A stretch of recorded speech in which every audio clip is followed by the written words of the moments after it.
আসসালামু আলাইকুম my dear students, আজকে আমরা ফুরিয়ার সিরিজের একটা খুবই ইম্পর্টেন্ট ম্যাথমেটিক্যাল প্রবলেম সমাধান করব।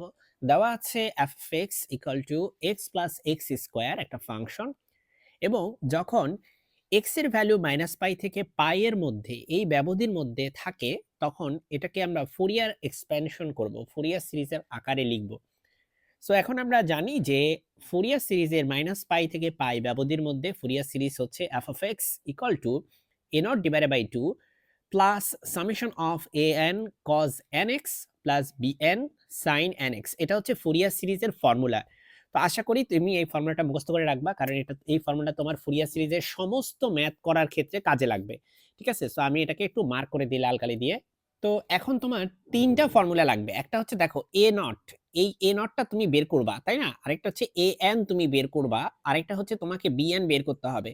সো আমি আবারও বলছি, তোমাকে এ নট বের করতে হবে, যেটার ফর্মুলা হচ্ছে এই যে 1/π integration of f f x dx, -π থেকে π পর্যন্ত ইন্টিগ্রেশনটা করতে হবে, কারণ ব্যবধিটা -π থেকে π পর্যন্ত দেওয়া আছে। আর বিএন এএন আর হচ্ছে বিএন বের করতে হবে, এটারও ফর্মুলা কাছাকাছি 1/π ইন্টিগ্রেশন অফ, এটারও হচ্ছে 1/π ইন্টিগ্রেশন অফ, এখানে ছিল f(x) শুধু, এখানে f(x) এর সাথে cos nx থাকবে এখানে, আর এটার ক্ষেত্রে f(x) এর সাথে একটা sin nx গুণ আকারে থাকবে। সো এই হচ্ছে আমাদের an bn আর a0 নির্ণয় করার ফর্মুলা। এই ফর্মুলাগুলো হোপফুলি তুমি মুখস্থ করে ফেলবা, ঠিক আছে? কারণ এছাড়া তো তুমি ফুরিয়ার সিরিজের আসলে এক্সপেনশন করতে পারবা না, ঠিক আছে? সো এখন চলো আমরা প্রথম ফর্মুলাটা দেখি। a0 = 1/π integration of f(x) d(x). Minus students, f(x) দেওয়া ছিল x + x স্কয়ার, আমরা এখানে f(x) এর জায়গায় x + x স্কয়ার লিখে ফেলছি। এখন x এর ইন্টিগ্রেশন তোমরা সবাই জানো যে x এর ইন্টিগ্রেশন হয় হচ্ছে x²/2, আর x² এর ইন্টিগ্রেশন হয় হচ্ছে x³/3, তাই না? এগুলো আমরা জানি। সো আমরা এখন জাস্ট লিমিট বসাবো, এখানে পাই বসাও, -π বসাও। পাই যদি বসাও এটা হয়ে যায় π²/2, আর এখানে যদি তুমি -π বসাও, আচ্ছা -π পরে, আগে পাই বসাও, তাহলে এটা হবে π²/2, এটা বসাইলে হবে π³/3। -π বসালে এটা হয়ে যাবে +π²/2, আর এখানে মাইনাস বসাইলে -π বসাইলে এটা হবে -π³/3, তাই না? কারণ -π বসাইলে কি হয়? -π³/3। ওকে, সো এরপরে তুমি দেখতে পাচ্ছ 1/π এর 1/π আছে, আর এখানে হচ্ছে ব্র্যাকেটটা তুলে দাও। ব্র্যাকেটটা তুলে দিলে এটা যা আছে তাই হবে হুবহু, আর এখানে এটার সামনে নেগেটিভ চিহ্ন আছে, তাই এটা নেগেটিভ হয়ে যাবে, আর মাইনাসে মাইনাসে এখানে প্লাস হয়ে যাবে। আর আমরা যদি একটু ক্যালকুলেশন করি, এটা কাটা, আমাদের কাছে থাকে π³/3, আর এখানে থাকে π³/3, তার মানে হয় 2টা π³/3, 2টা π³/3। সুতরাং আমরা এখানে একটা পাই এর সাথে এই যে এখানে একটা 1/π আছে, দেখতে পাচ্ছ 1/π আছে। সো আমরা এখানে একটা পাই এর সাথে একটা পাই কাটলে এখানে থাকে 2π²/3। এটাই হচ্ছে আমাদের প্রথমে a0 এর মান, 2π²/3 হচ্ছে আমাদের a0 এর ভ্যালু। এবার আমরা an বের করব। a of n = হচ্ছে, ফর্মুলাটা তো তোমরা জানোই, একটু আগে দেখাইছি। f(x) এর জায়গায় তুমি x + x² লিখবা। দেখো এটা একটু বড় হবে, but beer with me, okay? So এখানে দেখো x এর সাথে তুমি x + x², আর এখানে আছে cos nx। সো আমরা এখন এটা ইউবি রুল ইউজ করব। ইউবি রুল ইউজ করব, ইন্টিগ্রেশনের ইউবি রুলটা, নট ডিফারেন্সিয়েশনের। আরেকটা হচ্ছে তুমি ডিআই মেথড ইউজ করতে পারো। আমি একটু লিখে দেই। ডিআই মেথড, ডিআই মেথড মানে হচ্ছে D for differentiation, I for integration. এই ডিআই মেথডটা খুবই হেল্পফুল এইসব ক্ষেত্রে। আমি তোমাকে বুঝিয়ে বললে হোপফুলি তুমি বুঝবা। x + x² কে প্রথমে যেমনে আছে এমনি লিখবা, কোনো চেঞ্জ নাই। x + x² কে যেভাবে আছে হুবহু সেভাবেই তুমি লিখবা, ওকে? সো এই হচ্ছে প্রথমে কাজ। এরপরে দেখো তোমার কাছে আছে হচ্ছে এখানে sin nx, sorry cos nx। এই cos nx এর তুমি করবা হচ্ছে ইন্টিগ্রেশন। আমরা জানি যে cos nx এর ইন্টিগ্রেশন করলে হয় sin nx/n। আমি আবারও বলছি, cos nx এর ইন্টিগ্রেশন করলে হয় sin nx/n, ওকে? তারপরে তুমি দিবা নেগেটিভ চিহ্ন। আবার বলছি, ডিআই মেথডটা হচ্ছে প্রথমে ফাংশনটাকে যেভাবে আছে সেভাবেই লিখবা, পরে প্রথমটাকে তুমি যেমনি আছে এমনি লিখবা, এটাকে তুমি ইন্টিগ্রেশন করবা, তারপরে একটা নেগেটিভ চিহ্ন দিবা, দেওয়ার পরে এই ফাংশনটাকে তুমি এবার ডিফারেন্সিয়েশন করবা।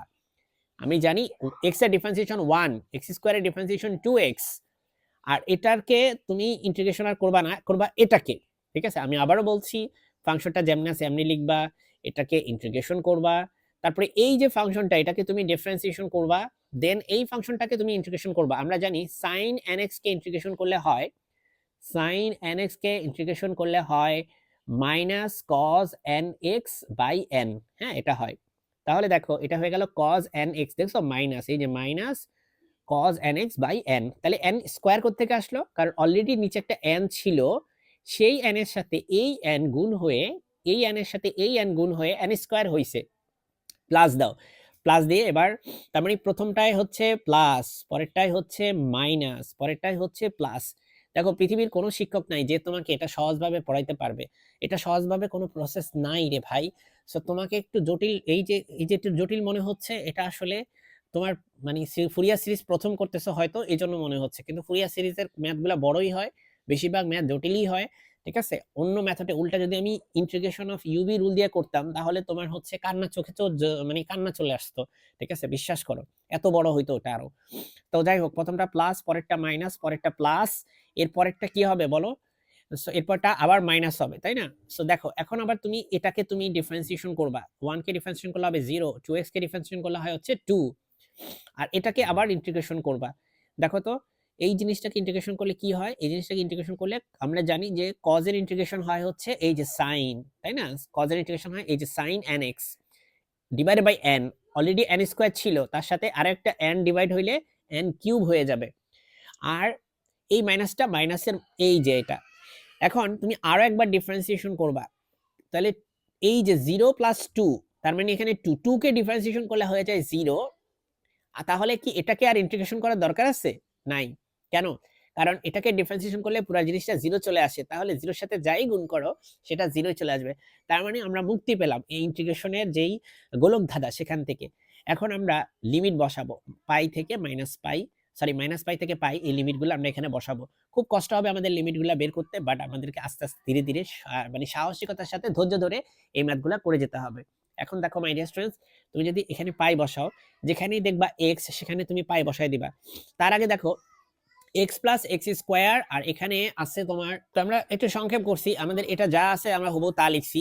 এই মাইনাসে মাইনাসে প্লাস দিচ্ছি আমরা, দেখো এই মাইনাসে মাইনাসে প্লাস, আর এই যে মাইনাসে এই প্লাসে মাইনাস। ঠিক আছে? এবার আমরা লিমিট বসাই। প্রথমে আমরা পাই বসাবো, যেখানেই দেখবা x সেখানেই বসাবা পাই, এখানে x এখানে পাই, এখানে x আছে এখানে পাই বসাবা, এখানে x আছে এখানে পাই বসাবা, এখানে পাই বসাবা, এখানে পাই বসাবা, সব জায়গায় পাই বসাবা। এরপরে নেগেটিভ দিবা, দিয়া এবার মাইনাস পাই বসাও, যেখানেই দেখবা x সেখানে এই যে minus pi, minus pi, minus pi whole square মানে মাইনাস পাই স্কয়ার। এখানে মাইনাস পাই বসাইলে নেগেটিভটার বাইরে চলে আসবে। তারপরে এখানে মাইনাস পাই হবে, এখানে দিবা মাইনাস পাই, এখানে দিবা মাইনাস পাই। অনেক কষ্ট হবে কিন্তু প্র্যাকটিস করলে পারবা। এখন দেখো তুমি একটা জিনিস মনে রাখবা যে সাইন এন পাই মানে হচ্ছে আসলে 0। ওকে, সাইন এন পাই মানে হচ্ছে 0, আর কজ এন পাই মানে হচ্ছে minus 1 to the power n। Okay, so sine n pi এখানে আছে, সো এটা 0। এখানে একটা সাইন এন পাই আছে, এটাও 0। এখানে একটা সাইন এন পাই আছে, এটাও 0। তো এটা এখানে একটা সাইন এন পাই আছে, এটাও 0। থাকে শুধুমাত্র এটা আর হচ্ছে এটা, এই দুইটা থাকে শুধু। তো হুইচ ইজ গ্রেট, তাই না? তো অনেকেই 1/π দিতে ভুলে যাও, এটা কিন্তু ভুলে যাওয়া যাবে না। তাহলে এখন দেখো তোমার এখানে আছে এই দুইটা টার্ম, শুধুমাত্র এই দুইটা পদ আছে। তাহলে ভাই এখানে cos nπ by n square কে কমন নাও, cos nπ by n square কে কমন নিলে এখানে থাকে 1 প্লাস 2π, এই যে 1 প্লাস 2π, আর এখানে থাকে 1 মাইনাস 2π, 1 মাইনাস 2π। সো এখানে কেন একটা নেগেটিভ আসছে জানো? কারণ এই যে এখানে একটা নেগেটিভ আছে, এই নেগেটিভ এটার সাথে গুণ করলে মাইনাসে প্লাসে মাইনাস হয়। ওই মাইনাস 1 এর সাথে মাইনাস 1, আর ওই মাইনাসের সাথে এই মাইনাস গুণ করলে হয় হচ্ছে প্লাস। তাহলে মাইনাস 1 প্লাস 1 কাটা, 2π আর 2π মিলে হয় 4π। এই যে 4π, এই পাই পাই কাটা, তাহলে তোমার কাছে থাকে হচ্ছে শুধুমাত্র 4, আর এখানে থাকে n স্কয়ার। আর আমি একটু আগে বলছি যে cos nπ মানে হচ্ছে minus 1 to the power n, নাকি? তাহলে এই যে cos nπ এর জায়গায় লিখবা minus 1 to the power n, n স্কয়ারের জায়গায় n স্কয়ার, আর এই 4 এর 4। এই হচ্ছে আমাদের মানে একটা গেল। ঠিক আছে? এটা আবার আলাদা করে আবার লেখার দরকার নেই, একই জিনিস। তো এই গেল আমাদের an। তাহলে আমরা a নট বের করছি, an বের করছি, এবার আমরা bn বের করব। তো bn বের করার যে ফর্মুলা, সেই ফর্মুলাটা তো জানোই যে 1/পাই integration of f of x sin nx dx। তো এখানে তুমি f of x এর জায়গায় x plus x স্কয়ার বসাবা। এবার তুমি আবার দেখো x plus x স্কয়ার কে তুমি রেখে ওই di মেথড করবা আর কি। একটু আগে আমরা যেমন di মেথড করছি, ওই সেম di মেথডটা আমরা এখানে অ্যাপ্লাই করব। এই জায়গায় তুমি di মেথড করছিলা, সেম di মেথডটা এখন এখানেও অ্যাপ্লাই হবে। সো প্রথমে এটাকে রেখে তুমি হচ্ছে sin nx এর ইন্টিগ্রেশন করলে তুমি পাবা হচ্ছে, এখানে দেখো একটা মাইনাস আছে, তুমি পাবা হচ্ছে minus cos nx by n। x এর সাথে যদি কোনো প্রকার সহগ থাকে, যেমন n থাকে, সেই n দিয়ে ভাগ করতে হবে কিন্তু। আচ্ছা, প্রথমটা প্লাস, পরেরটা মাইনাস, পরেরটা আবার প্লাস হয়, এগুলো তোমরা জানো অলরেডি। সো এখন আমরা এই x কে ডিফারেন্সিয়েশন করলে হবে 1 x স্কয়ারের 2x। আবার আমি nx এর এটার হচ্ছে ইন্টিগ্রেশন করব। তো আমরা জানি যে cos nx এর ইন্টিগ্রেশন করলে সেটা আমাদেরকে দিবে তোমার sin nx বাই n। এই যে sin nx বাই n এটা দিবে। আর এখানে একটা n অলরেডি ছিল, আর এই নিচের n মিলে হবে n স্কয়ার। এখন তুমি বলতে পারো যে স্যার এখানে মাইনাস করতে আসলো, কারণ এই যে মাইনাসটা, এই মাইনাসটা এখানে আসছে। আচ্ছা, এবার আমরা আবার এখানে ডিফারেন্সিয়েশন করব। 1 কে ডিফারেন্সিয়েশন করলে হবে 0, 2x কে ডিফারেন্সিয়েশন করলে হবে 2। আর এটাকে যদি ইন্টিগ্রেশন করো, sin nx এর ইন্টিগ্রেশন হচ্ছে minus cos nx by n। আমি যদি একটু দেখাই, এই যে sin nx এর ইন্টিগ্রেশন হচ্ছে minus cos nx by n। এই মাইনাসে আর আমাদের আগে থাকা একটা মাইনাসে হয়ে যাবে প্লাস, আর একটা n স্কয়ার অলরেডি ছিল, আর নতুন ভাবে আরেকটা n তুমি পাইছো। সো এই n আর এই n স্কয়ার মিলে হবে n কিউব। তো এইভাবে স্টেপ বাই স্টেপ করবা, করার পরে এবার একটু সহজ করে ফেলো ক্যালকুলেশনটাকে। তুমি এই মাইনাসটাকে, আচ্ছা আমি এখানেই রাখছি মাইনাসটাকে ছোট্ট করে। আমি এখানে মাইনাসে মাইনাসে এখানে প্লাস দেওয়া উচিত ছিল, আসলে সহজ করতে চাইলে ভালো হইতো। যাই হোক, আমি কোনো প্রকার এখানে খুব একটা পরিবর্তন করি নাই, এগুলা সব যা আছে তাই রাখছি, শুধুমাত্র আমি এখানে চেঞ্জ করছি, 2 সাথে এটা গুণ করছি, এই যে 2 এর সাথে এটা গুণ করছি। এবার দেখো মাই ডিয়ার স্টুডেন্টস, আমরা পাই বসাবো, মাইনাস পাই বসাবো, দুইটাই বসাবো। তাহলে আগে পাই বসাও, এখানে পাই বসাও, পাই হবে, এখানে পাই বসালে পাই স্কয়ার হবে, এখানে পাই বসালে এই যে এটা, এই যে এখানে পাই বসাইছি, এখানেও পাই বসাইছি, এখানেও পাই বসাইছি। এগুলো তুমি হাতে কলমে করবা, নাহলে তুমি পারবা না, ঠিক আছে? এবার আবার মাইনাস পাই বসাও, এই যে নেগেটিভ দিয়া মাইনাস পাই বসাইছি, দেখো যেখানে এক্স সেখানে মাইনাস পাই বসাইছি। সো এখানে মাইনাস পাই বসাইছি, এখানে মাইনাস পাই বসাইছি, এখানে মাইনাস পাই বসাইছি, এখানে মাইনাস পাই বসাইছি, সব জায়গায় মাইনাস পাই বসাই দিছি। এখন তুমি জানো, আমিও জানি যে sin n পাই মানে কি। sin n পাই মানে হচ্ছে 0, একটু আগে দেখছি। আর cos n পাই মানে হচ্ছে কি, একটু আগে আমরা দেখলাম -1 টু দি পাওয়ার n। তাহলে এখানে আছে sin n পাই, তাই এটা হয়ে গেল 0। হ্যাঁ, তুমি পরীক্ষা আবার এভাবে দাগ দিও না কিন্তু, এটা তোমাকে এখন আমি বোঝাচ্ছি। sin n পাই হচ্ছে এই যে এখানে 0, এই যে এখানেও কিন্তু এই দুইটা জিনিস 0 হয়ে যায়, কারণ এখানে sin n পাই আছে। কিন্তু এটা কি 0 হয়? এটা 0 হয় না।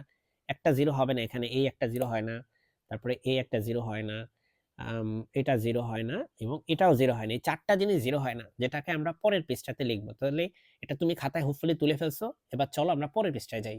তো এই যে আমি সেই চারটা টার্ম, একটা দুইটা তিনটা চারটা তুলে ফেলছি। তুলে ফেলার পরে এবার আমি কমন নিব। Minus cos n pi by n কে আমি কমন নিছি, এখানে একটা মাইনাস আছে, ঠিক আছে? এটাকে আমি কমন নিলে এখানে থাকে পাই প্লাস পাই স্কয়ার। এই জায়গায় কি থাকে বলো দেখি? এই জায়গায় থাকে, এখান থেকে পাই প্লাস পাই স্কয়ার যদি কমন নেওয়া হয়, আর এই জিনিসটা আর এই জিনিসটা কাটা, কারণ একই জিনিস, তাই না? এটা প্লাস আর এটা মাইনাসে আছে। আর এখান থেকে কি কমন যায়? আমি যদি এটা কমন নিয়ে নিই, আমার কাছে এখানে থাকে হচ্ছে তোমার মাইনাসে মাইনাসে প্লাস, আর এই প্লাস মাইনাসে প্লাসে minus pi square, pi square pi square কাটা, পাই আর পাই মিলে হবে দুইটা পাই, এই পাই আর পাইও কাটা। তাহলে এখানে 2 থাকে, এই মাইনাসটা সামনে নিয়ে আসছি। আর আমাদের এখানে cos n পাই মানে একটু আগে আমরা দেখলাম -1 টু দি পাওয়ার n লেখা যায় ডিভাইডেড বাই n। এটাকে একটু সাজিয়ে লিখলে 2 -2 by n -1 to the power n লেখা যায়। তো এই হচ্ছে আমাদের bn, এটা হচ্ছে আমাদের bn। সো আমরা an বের করছি, bn বের করছি। এবার হচ্ছে এই সবগুলা মান আমাদের এখানে মূল যে সিরিয়াস ধারা, সরি ফুরিয়ার যে ধারা, সেই ধারার মধ্যে আমরা বসায় দিব। সো ফুরিয়ার ধারার a নট এর মান আমরা পেয়েছিলাম কত, মনে আছে তোমার? আমি একটু দেখাই তোমাকে। এই যে 2 পাই স্কয়ার বাই 3। সো এখানে 2 2 আর এই 2 কাটা, তাহলে শুধু পাই স্কয়ার বাই 3 থাকে। সামেশন দিবা, n এর মান 1 থেকে ইনফিনিটি পর্যন্ত হতে পারে। an এর মান কত পেয়েছিলাম আমরা? an এর মান আমরা পেয়েছিলাম এই যে এই ভ্যালুটা পেয়েছিলাম an এর মান, যে ভ্যালুটা আমরা এখানে বসাই দিছি, সাথে একটা cos nx গুণ হবে। আর bn এর মানটা হচ্ছে এই যে এটা, সো এই মানটা এখানে আমরা এই যে বসাবো, বসালে হচ্ছে আমরা এরকম একটা ইয়া পাবো। তো এই জায়গায় তুমি শেষ করে দিতে পারো তোমার ম্যাথটা, ঠিক আছে? তাহলে কিন্তু শেষ এই ম্যাথটা। কিন্তু যদি কেউ ১ লাইন ২ লাইন এক্সট্রা লিখতে চাও সেক্ষেত্রে তুমি n এর মান 1 বসাও এখানে। এখানে n এর মান 1 বসালে নিচে একটা 1 হয়। আর এখানে n এর মান 1 বসালে এটা -1 হয়ে যাবে। তাহলে এই যে সামনে মাইনাস আসবে। তারপরে n এর মান 2 বসাও এখানে 2। 2 বসালে এরকম 2 স্কয়ার হবে আর এখানে 2 বসালে এটা হয়ে যাবে শুধু 4। হ্যাঁ? সো শুধু nx থাকে আরকি। সো যাই হোক উপরের 4 আর নিচের 4 হচ্ছে কাটা যাবে। শুধু থাকবে হচ্ছে cos nx। তো এইভাবে আমি আসলে n এর মান 1, 2, 3 এভাবে করে আমরা বসাবো। ঠিক আছে? আর এই 4 কে ওরা অলরেডি বাহিরে নিয়ে গেছে। which is great because আমি এখানে n এর মান 1 বসাইতে পারি, এখানে 2 বসাইতে পারি, 3 বসাইতে পারি, 4 বসাইতে পারি। তো ১ টা ২ টা ৩ পর্যন্ত বসাইছে। বসাইয়া ডট, ডট দিয়ে দিছে। আবার এই পাশটায় দেখো আমি মাইনাসটাকে লিখছি এখানে মাইনাস। এই 2 টাকে কমন নিয়ে নিছি। আর এখানে n এই জিনিসটা রয়ে গেছে বাকিটুকু। এই বাকিটুকু কি করছে ওরা? এবার খালি মান বসাইছে। n এর মান 1 বসাইছে। তাহলে এইটা পদটা পাইছে। 2 বসাইলে এই পদ পায়, 3 বসাইলে এই পদ পায়। ৩ টা করে নিছে। নিয়ে তোমার ধারাটাকে একটু সুন্দর করে সাজিয়ে লিখছে। সো যদি তুমি চাও এখানেই শেষ করে দিতে পারো। যদি চাও একটু সাজিয়ে লিখতে তাহলে তুমি এই পর্যন্ত যেতে পারো। কারণ অনেক সময় পরীক্ষায় তোমাকে এই পর্যন্ত দেখাইতে বলতে পারে। ঠিক আছে? বলেই দিবে যে আম দেখাও যে f of x equal to x plus x square equal to হচ্ছে এটা। এভাবে বলে দিতে পারে। সো আজকে এই পর্যন্তই। আসসালামু আলাইকুম।